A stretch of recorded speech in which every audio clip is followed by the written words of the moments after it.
FABC 크리스천 아카데미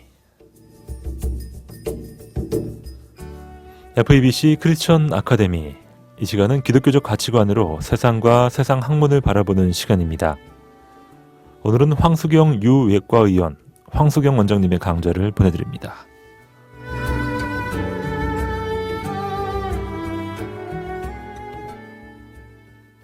샬롬, 황수경 유외과의원의 황수경입니다. 지난주에는 성공한 왕 솔로몬이 하나님께 드렸던 기도문 중 일부인 열왕기상 8장 29절 30절 말씀을 읽어드렸었는데요. 오늘은 마태복음 6장 31절에서 34절을 읽어드리고 이야기를 시작하겠습니다. 마태복음 6장 31절에서 34절 말씀입니다. 그러므로 염려하여 이르기를 무엇을 먹을까, 무엇을 마실까, 무엇을 입을까 하지 말라. 이는 다 이방인들이 구하는 것이라. 너희 하늘 아버지께서 이 모든 것이 너희에게 있어야 할 줄을 아시느니라. 그런즉 너희는 먼저 그의 나라와 그의 의를 구하라. 그리하면 이 모든 것을 너희에게 더하시리라. 그러므로 내일 일을 위하여 염려하지 말라. 내일 일은 내일이 염려할 것이요 한날의 괴로움은 그날로 족하니라. 재물과 하나님을 겸하여 섬길 수 없다는 말씀과 함께 주어진 마태복음 6장 31절로 34절 말씀이었습니다. 먹고 마시고 입고 하는 모든 일들은 공중의 새를 먹이시고 내일 아궁이에 던져질 들풀도 입히시는 하나님이 다 주실 거라는 믿음으로 살아가는 우리들에게 합당한 단 한 가지 기도는 하나님의 나라와 하나님의 의를 구하는 기도뿐임을 오늘 다시 한번 되새기면서 아름다운 초여름의 토요일 저녁 함께 하시겠습니다. 드라마 중에 의사가 나오는 드라마가 있으면요, 저는 잘 보지를 않습니다. 드라마 내용보다는 잘못된 드라마의 의학적 구성들의 눈길이 가서 잔소리를 늘어놓게 되거든요. 의료 환경도 많이 달라지기는 했지만 의사들이 의사 가운을 풀어 헤치고 펄럭거리며 뛰어가는 모습들을 보면 아니 제대로 교육도 받지 못한 녀석들이잖아. 의사 가운은 군대에서 보자면 갖춰 입은 군복이나 마찬가지인데 단추를 저렇게 풀고 펄럭거리고 다니면 어떡해. 위생관념은 또 어쩔 거야. 이런 말들을 늘어놓지요. 사실 제가 교육받았던 20년 전에는 여자 의사들은 의사 가운 밑으로 내려오는 그런 치마를 입으면 안 됐고 또 바지도 입어서는 안 됐죠. 인턴 레지던트를 하면서 드라마의 영향으로 바지를 허용하게 됐지만요. 또 당시에는 흰 가운 아래에 수술복을 입으면 안 됐기 때문에요. 수술실에서만 수술복을 입고 밖으로 나올 때는 평상복으로 갈아입은 후에 흰 가운을 입고 다녔었습니다. 아무리 바빠도 수술복을 흰 가운 안에 입는 일은 절대 허용이 안 되었었죠. 지금은 또 드라마의 영향으로 수술하는 의사들은 거의 흰 가운 안에 수술복을 늘 입고 있죠. 의사들은 또 병원 내에서 응급 상황을 제외하고는 절대 뛰지 말도록 훈련을 받습니다. 환자들이 놀라서 불안해하면 안 되니까요. 의사의 모든 훈련은 환자를 배려하는 일에서 출발을 하지요. 몸에 익숙해질 때까지 훈련을 받아야 합니다. 이러한 배려는 환자를 진찰하는 일에서 기본적인 정신훈련을 받게 할 수 있습니다. 처음 의대 실습을 나가던 날 의사 가운을 입고 정렬해 있는 학생들에게 가운 입은 자세부터 넥타이 옷차림까지 하나하나 점검을 받게 하는 건 엘리트 의식이라기보다는 환자들에게 신뢰성을 주고 청결함을 유지하도록 훈련하는 데에 아주 도움이 됩니다. 환자들을 만나고 대화하고 상담을 해주고 하면서 의사 가운을 입은 학생들은 점점 머리만 잘하는 의사가 되는 것이 아니라 환자들을 위해 고민하고 더 많이 공부해서 환자들에게 도움이 되는 의사가 되게 하려고 노력하게 되죠. 인턴을 하면서 한 달간 집에 들어가지 못하고 환자들만 보다가 겨우 한 달 만에 병원문을 나서서 집으로 퇴근한 날이 아직도 기억에 선명합니다. 제가 버스를 타고 집에 돌아가고 있었는데요. 저는 세상이 그렇게 반짝반짝 빛이 나고 세상 사람들이 아무도 기침을 하지 않고 아파서 인상 찡그린 사람들도 없이 평온하게 살아가는 걸 마치 처음 본 사람처럼 반응했었죠. 버스 좌석에 앉아있는 사람도 서 있는 사람도 모두 아무도 링거를 꽂지 않고 모두들 다른 옷을 입고 누군가의 도움도 없이 앉아서 서서 갈 길들을 가더라고요. 참 감동받았었어요.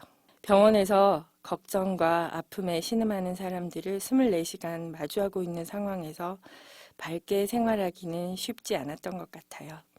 외과를 선택한 이유도 이런 감성이 많이 작용했던 것 같습니다. 일단 수술을 하게 되면 완치에 대한 기대로 사람들의 얼굴이 밝아지니까요. 어떤 의사가 참 좋은 의사일까요? 의대를 들어가면서부터 참 많이 고민했던 질문과 대답들이 있었습니다. 오늘은 제 직업과 관련하여 좀 더 좋은 의사가 되도록 노력하기 위해 나는 어떤 의사가 되었으면 좋겠다고 생각했는가 하는 이야기를 좀 나눠보려고 합니다. 부족한 경험들이지만 혹시 이 이야기를 듣고 있을지 모르는 미래의 의사들 혹은 의대생, 인턴, 레지던트들, 의사 초반이라 고군분투하고 계신 분들을 비롯해서 의료와는 다른 일들을 하시지만 자신의 분야에서 좋은 사람으로 남기 위해 어떤 생각으로 살아왔는가를 한번 생각해보는 계기가 되셨으면 합니다. 35세 위암 환자가 계셨습니다. 남자분이고 5년 전에는 대장암을 수술해서 왼쪽 배에 인공 항문을 만들어 달고 계신 분이셨죠. 선천적으로 소아마비도 있으신 분이었고요. 레지던트 1년차 때의 일입니다. 위암 3기로 입원하신 이 분을 보고 참 많이 마음이 아팠습니다. 어릴 때부터 얼마나 사는 일이 힘들었을까 하고요. 5년 전에 대장암 수술을 받고 방사선 치료와 항암제를 잘 견뎌냈는데 이젠 또 위암 3기이시니 말입니다. 위암 수술에 대해서 설명드리고 다음날 있을 수술 준비를 하고 있는데 환자가 뭔가 열심히 만들고 계시더라고요. 뭘 그렇게 열심히 만드시냐고 했더니 기다려 보라고 멋지게 만들어서 선물을 해주겠다고 하셨어요. 위암 수술 후에도 통증 호소도 거의 하지 않으셨고 저 역시 환자의 유쾌함에 끌려서 시간 날 때마다 병실에 찾아가 말동무도 해드리고 했었죠. 결혼하셔서 아이가 둘 있으셨는데 아이들과도 재밌게 장난쳤던 기억도 납니다. 이분이 만들어 퇴원할 때 제게 선물해 주신 것은 다 쓰고 버려진 링거 줄로 만든 학이었어요. 옆으로 길이가 30cm 정도 되는 한 손으로 들기도 어렵게 무거운 투명하게 반짝이는 링거 줄로 만든 학. 어떤 건지 상상이 되세요? 커다란 유리 케이스 안에 넣어서 선물해 주신 링거 줄 학 덕분에 레지던트를 하는 내내 참 행복하고 힘이 되었던 생각이 납니다. 레지던트를 수료하고 병원을 떠나면서 병원에 기증을 했었는데요. 지금은 제 기억 속에만 있지만 그 링거줄 학을 만들어주셨던 분의 따님이 그로부터 5년 후에 제가 암센터에서 유방 갑상선 전이미로 펠로우 생활을 하고 있을 때 저를 수소문해서 또 찾아와 주셨어요. 아버지가 저에게 갖다 주라고 하셨다고 하면서 사진 액자를 보내주셨죠. 일산까지 물어물어 찾아와 준 것도 감동인데 그분이 전해주신 사진 액자 속의 그림을 보며 또 많이 울었습니다. 사진의 그림은 지금은 거의 볼 수 없는 장면인데요. 주황산의 주산지 사진이었어요. 그분에게 레지던트 1년 차로서 해드렸던 것은 수술에 대한 설명과 수술 후 치료 정도밖에 없었을 텐데요. 오히려 바쁜 저를 위로해 주시고 재미있는 이야기로 즐겁게 해주셨던 환자분인데 어쩌면 제게 그렇게 감동적인 선물을 주셨었는지 지금 생각해도 참 고맙고 고마운 환자분입니다. 아마 지금 만날 수 있다면 더 멋진 감사 표현을 할 수 있을 텐데요. 그때는 너무 바빴습니다. 제가 감사와 유머를 아는 의사가 멋진 의사다라는 것을 깨닫게 해준 귀한 환자분이시고, 인생의 어떤 힘든 고비를 만나도 감사를 표현할 수 있는 마음의 공간을 가진다면 행복한 미소를 지을 수 있다는 것을 알려주신 인생 선배님이기도 하십니다. 35세 여자 환자가 월요일 아침에 응급실 중환자실로 들어왔습니다. 당시 세브란스에는 교수층이 아주 두터웠습니다. 55세 이상의 시니어 교수님들은 당대 학계를 주름잡고 계시던 분으로 우리나라의 외과 역사에 획을 그으신 분들이셨죠. 시니어 교수님들은 당직을 서지 않으셨습니다. 물론 너무 많은 외래 환자와 수술을 감당하셔야 했죠. 그 아래 주니어 교수님들은 또 45세 이상과 그 이하로 나눠졌는데요. 45세 이상의 교수님들은 일주일에 단 하루, 반나절만 당직을 서셨습니다. 그것도 거의 응급 환자가 오지 않는 시간이에요. 45세 이하 교수님들은 주로 물론 당직을 서셨죠. 레지던트들은 2달에 한 번 파트를 바꿔가며 교수님들과 한 팀을 이루어 환자들을 보고 수술을 하게 되는데요. 어느 교수님 아래에 들어가는지에 따라 당직일이 많은가 적은가가 정해졌죠. 당직이 많은 교수님들 밑으로 들어가게 되면 2달 동안 외래 입원 환자뿐만 아니라 밤을 새워가며 당직 수술을 해야 하니 2달이 지나면 완전 녹초가 되는 거죠. 이 여자 환자가 들어온 시간이 아주 절묘했습니다.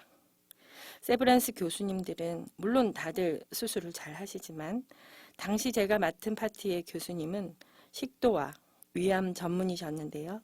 저는 지금도 그분의 그림 같은 수술 솜씨를 머리에 떠올리면 입에서 감탄사가 절로 나옵니다.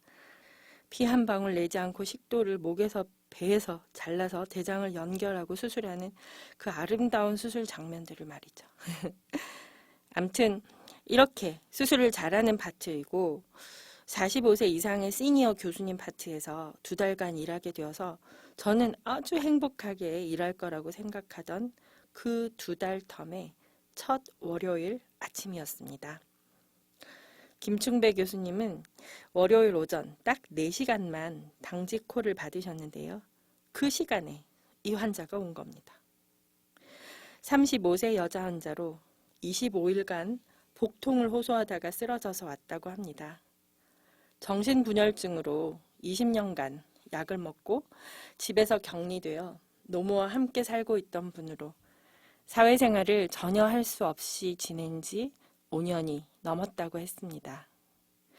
환자는 한 달 전부터 배가 살살 아프다고 했는데 그 전에도 그런 적이 있어서 가족들은 그러려니 했던 거죠. 25일 전부터 갑자기 많이 아프다고 하더니 어느 날 배가 아프지 않다고 했다고 합니다. 그러더니 열이 나기 시작했죠. 해열제를 쓰고 나면 조금 좋아졌다가 다시 열이 나기를 반복한 지 2주가 지나서부터 복부가 팽창되고 복부에 고름이 나오기 시작했습니다. 고름을 타고 며칠 전부터는 변이 흘러나오기 시작했죠. 여기까지 들어보시고 혹시 여러분 무슨 병인지 아시겠습니까? 맹장염으로 잘 알려져 있죠. 충수돌기염이 심해져서 터지고 복강 내 농양이 생겼다가 치료가 되지 않아서 주변 장에 염증이 생겼고 주변 장에 생긴 염증은 소장천공을 일으켰습니다.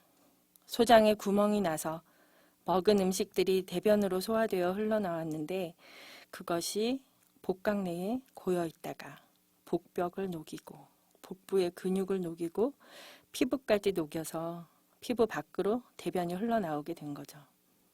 배에 구멍이 무려 8개나 나 있었습니다. 응급실에 도착했을 때는 고열과 숨을 헐떡거리는 증상이 심하게 있었고 의식은 미약하게 있는 상태였습니다. 소변줄에서는 거의 소변이 나오고 있지 않았고요. 혈압도 80에 60mm 머큐리로 현저하게 떨어져 있었죠. 일단 바이탈 사인을 유지하기 위해서 혈관 주사를 놓게 하고 혈액 준비를 하고 CT를 찍어서 4년차 레지던트 선생님에게 알렸죠. 선생님은 와서 환자를 보더니 이 환자를 왜 외과에 보고했냐고 응급의학과 선생님을 막 야단치셨죠. 수술할 의미가 없고 환자가 이미 생존 가능성이 희박하다고 생각했던 겁니다. 그래서 제가 그래도 수술 안 하는 건 안 되지 않느냐고 설득을 했습니다. 4년차 선생님은 이런 환자를 김충배 선생님이 수술하려고 하겠냐고 하면서 경험 없는 1년 차인 저에게 야단을 쳤습니다. 한쪽 구석에서 쭈그리고 앉아 계신 할머니를 보는데 할머니가 자기 때문에 자식이 죽으면 안 된다고, 여태 이렇게 방치했다가 죽게 내버려 둘 수는 없다고 하셨습니다. 4년차 선생님은 이런 환자 상태에서 수술을 하면 수술비만 많이 들고 환자는 살기 어렵다고 포기하라고 하셨지만 할머니는 어떻게든 살려만 달라고 매달리셨죠. 그래서 저도 4년차 선생님께 설득을 했습니다. 제가 매일 당직을 설 테니 일단 김충배 선생님께 보고만 해달라고요. 4년차 선생님은 황수경, 그럴 거면 네가 보고해 그러시더라고요. 지금도 그 순간을 생각하면 참 떨립니다. 1년차가 스텝에게 바로 보고하는 경우는 있을 수가 없거든요. 당시 외래에서 환자를 보고 계시던 선생님께 전화를 드려 환자 상태를 말씀드렸습니다. 교수님은 바로 응급실로 내려오셨죠. 그리고 저는 4년차 선생님을 다시 콜했죠. 4년차 선생님은 환자가 응급실에 왔고 거의 30분 만에 환자에 대한 모든 처치와 CT 판독을 끝내고 교수님까지 내려와서 환자를 보게 한 일사불란한 상황을 보고하고 어떻게 할지를 여쭤보았습니다. 교수님은 4년차의 이야기를 들으시더니 저를 바라보시면서 황 선생은 어떻게 하고 싶은가 하고 물으셨습니다. 저는 대답했죠. 수술을 해야 합니다. 그랬더니 교수님이 그러시는 거예요. 황 선생이 수술해야 한다면 해야지. 수술방 올려 라고요. 4년차 선생님이 의아한 눈으로 교수님과 저를 보고 있는데 교수님이 또 저에게 물어보셨죠.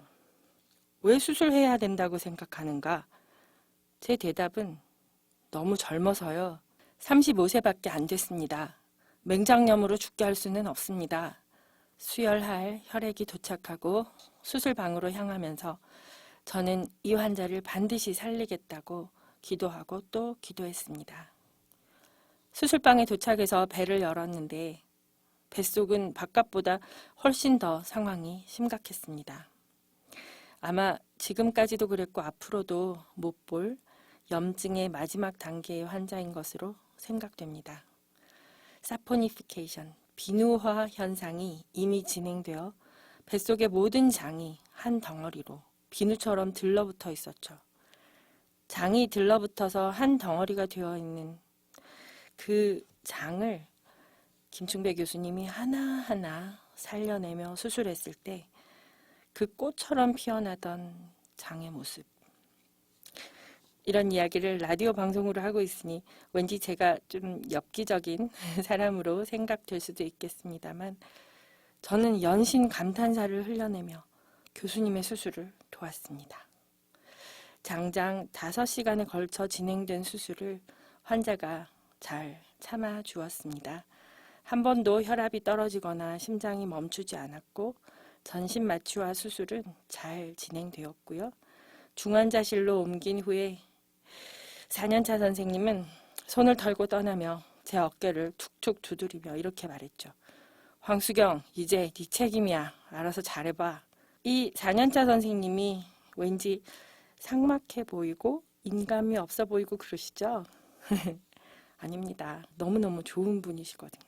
사회적으로 격리되고 일상생활이 혼자서는 불가능한 정신분열증 환자, 독신에 가족들까지 등지고 80세 노모와 함께 살아가는 환자.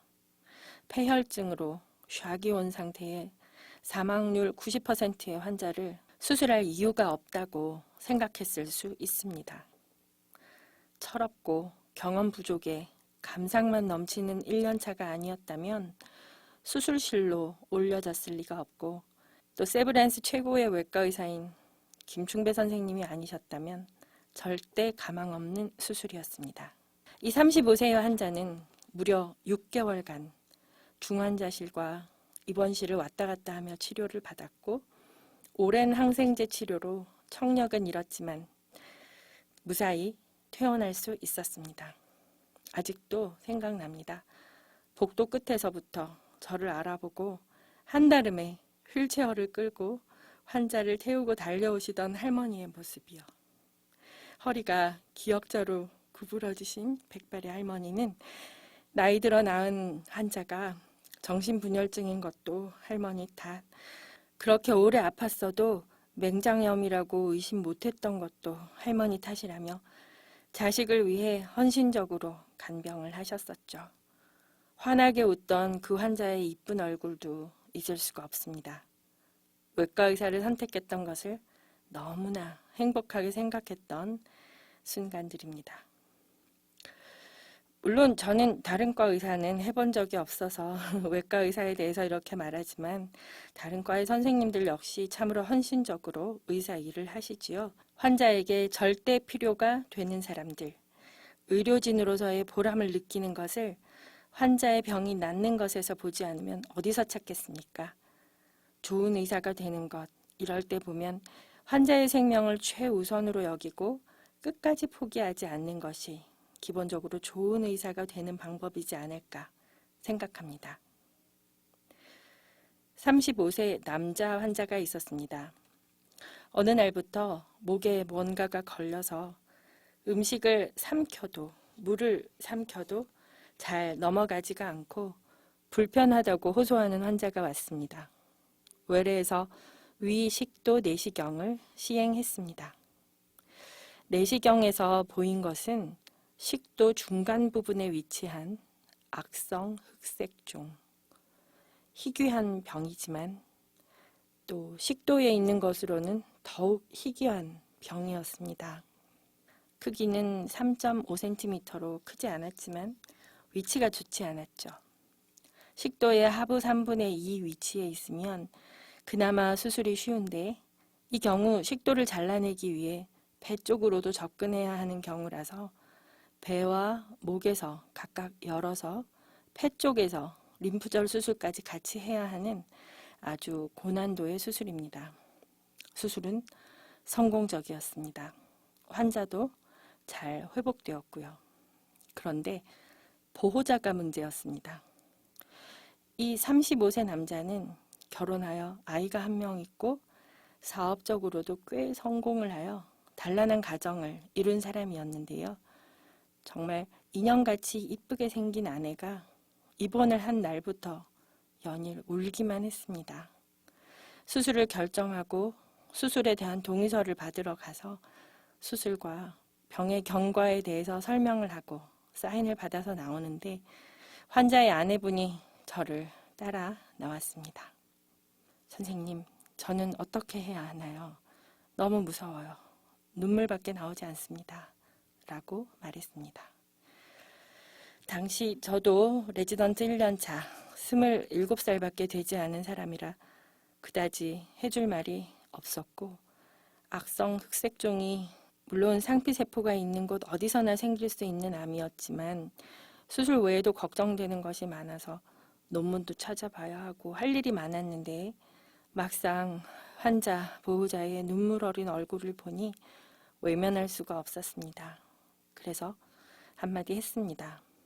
앞으로 얼마나 힘들고 무서운 일이 많을 텐데 울지 마세요. 환자 옆에 있어 주세요. 그 환자 보호자가 어떻게 했게요? 눈물을 뚝 그쳤습니다. 정말 눈물을 뚝 그쳤어요. 결연한 얼굴로 말했습니다. 네. 악성 흑색종은 말씀드렸다시피 희귀병입니다. 게다가 아주 몹쓸 병입니다. 이 환자처럼 림프절 전이가 있는 경우에는 수술을 해도 1년 내 사망률이 90%를 넘습니다. 이 환자분은 1년 더 사셨습니다. 환자분의 장례를 치르고 그 아내분이 저를 다시 찾으셨습니다. 그리고 고맙다고 하셨습니다. 덕분에 자기가 뭘 해야 하는지 알았고 용기를 낼 수 있었다고 말해 주더군요. 생각해보니 저는 참 행복한 외과 의사입니다. 환자분들도 많은 사랑을 주셨고 의사 동료들도 선배 의사들도 그리고 보호자들도 저를 많이 사랑해 주셨습니다. 좋은 기회에 좋은 일로 만나게 돼서 꼭 감사를 표할 일이 있으면 좋겠습니다. 좋은 의사 얘기를 하고 있죠. 어떻게 하면 좋은 의사가 될까? 제가 내린 결론은 이것입니다. 환자 옆에 있어주는 의사. 그것이 제일 좋은 의사라고요. 환자가 필요할 때 환자에게 필요를 채워주는 의사가 되기 위해 늘 노력하고 싶습니다. 그리고 게으르지 않고 부지런히 환자 옆에서 환자를 도와주는 의사가 되기를 바랍니다. 우리 예수님은 어떠셨던가 생각해 봤습니다. 예수님 주위에는 늘 병자들과 죄인들이 그득했습니다. 정상인 사람들에게는 의원이 쓸데없다. 병자에게라야 의원이 쓸데가 있다고 하신 예수님의 말씀을 기억하시지요. 우리의 모든 죄를 담당하시고 십자가에서 대속의 은혜를 주시려고 오신 예수 그리스도께서는 병자와 함께 있어 주셨습니다. 의원으로서, 친구로서, 심지어 옷깃만으로도 사랑과 치유의 은혜를 펑펑 내려주셨지요. 예수님이 제자들과 함께 야이로의 딸을 살리러 가시던 중이었습니다. 마태복음 9장 18절에서 22절의 말씀을 읽어보겠습니다. 예수께서 이 말씀을 하실 때에 한 관리가 와서 절하며 이르되 내 딸이 방금 죽었사오나 오셔서 그 몸에 손을 얹어주소서 그러면 살아나겠나이다 하니 예수께서 일어나 따라가시매 제자들도 가더니 12해 동안이나 혈루증으로 앓는 여자가 예수의 뒤로 와서 그 겉옷가를 만지니 이는 제 마음에 그 겉옷만 만져도 구원을 받겠다 함이라. 예수께서 돌이켜 그를 보시며 이르시되 딸아 안심하라. 네 믿음이 너를 구원하였다 하시니 여자가 그 즉시 구원을 받으니라. 마태복음 9장 18절로 22절 말씀입니다. 예수님은 이렇게 늘 사람들에게 둘러싸여 있으셨습니다. 그러나 예수님은 그렇게 많은 사람들에게 둘러싸여 있음에도 불구하고 그 옷깃에도 그 옷깃을 만지는 손길에도 관심을 두셨습니다. 예수님의 능력을 의지하고 믿음을 가진 자가 누구인지 금방 알아보셨고 그 사람의 필요를 근원적으로 해결해 주셨습니다. 존 스토트 목사님이 쓴 그리스도의 십자가라는 책에 보면 이런 말씀이 있습니다. 우리를 의롭게 만드는 믿음은 그것이 또 하나의 행위가 아님을 분명하게 강조해야 한다. 그렇다. 믿음에 의하여 의롭게 된다는 말은 단지 그리스도에 의하여 의롭게 된다는 말의 다른 표현일 뿐이다. 믿음 그 자체는 결코 아무런 가치도 가지지 않는다. 믿음의 가치는 오직 그 믿음의 대상에서 기인한다. 믿음은 그리스도를 바라보는 눈이요 그분을 붙잡는 손이며 그분의 생명의 물을 마시는 입이다. 예수 그리스도의 신인의 인격과 죄를 담당하는 죽음의 절대적인 타당성을 더욱 분명하게 이해할수록 우리가 무엇인가를 더 할 수 있다는 생각이 얼마나 어울리지 않는 것인가가 더욱 뚜렷하게 드러난다. 크랜머의 말을 다시 인용하자면 바로 이런 이유로 오직 믿음에 의한 칭의가 그리스도의 참된 영광을 증진시키고 인간의 헛된 영광을 두드려 부수는 것이다. 다시 말하자면 믿음이 적어서라는 표현이 얼마나 잘못된 것인지를 말하는 겁니다. 내 믿음이 적은 것이 하나님의 영광을 적게 만들지 않습니다. 오직 나는 예수 그리스도를 믿는다는 사실을 알고 고백할 뿐, 하나님의 능력과 하나님의 은혜까지 내 믿음의 적고 많음에 따라 달라지는 것이 아니라는 것입니다. 우리의 품성의 거룩함 때문이 아니라 우리 위치의 거룩함 때문에 우리는 성도가 되는 것입니다. 예수 그리스도를 믿으십니까? 예수님의 능력과 예수님의 기적을 믿으십니까? 그의 옷자락을 붙잡으십시오. 예수님은 우리를 구원하실 능력이 있으신 분이십니다. 환자의 필요에 민감하고 그의 필요를 도울 수 있는 의사가 되고 싶은 사람이라면 반드시 예수님이 어떤 분이신지, 그분이 어떻게 치료하셨는지 알고 믿고 배워야 합니다. 생명의 근원이신 예수님께 배워야 합니다. 환자를 살리고 환자 옆에서 그를 위해 최선을 다해 보살피고 그를 위해 기도해주는 의사가 되기를 소망합니다. 오직 한 분이신 예수 그리스도를 소개하고 삶의 주인이신 예수님을 알아가는 귀한 인생 되도록 기도해주는 하나님의 형제요 사신이요 기쁨으로 섬기는 성도인 의사로서 일하기 원합니다. 지난 8주 동안 토요일 저녁에 여러분들을 만나 제 직업을 통한 신앙의 간증들을 할 수 있어서 참 행복했습니다. 앞으로 극동방송의 귀한 열정과 사도행전적 복음의 사역들이 계속되기를 위해 기도하고 힘쓰겠습니다. 들어주신 모든 분들께 감사드립니다. 늘 건강하시고 하늘 복 많이 받으시기를 기도합니다. 샬롬.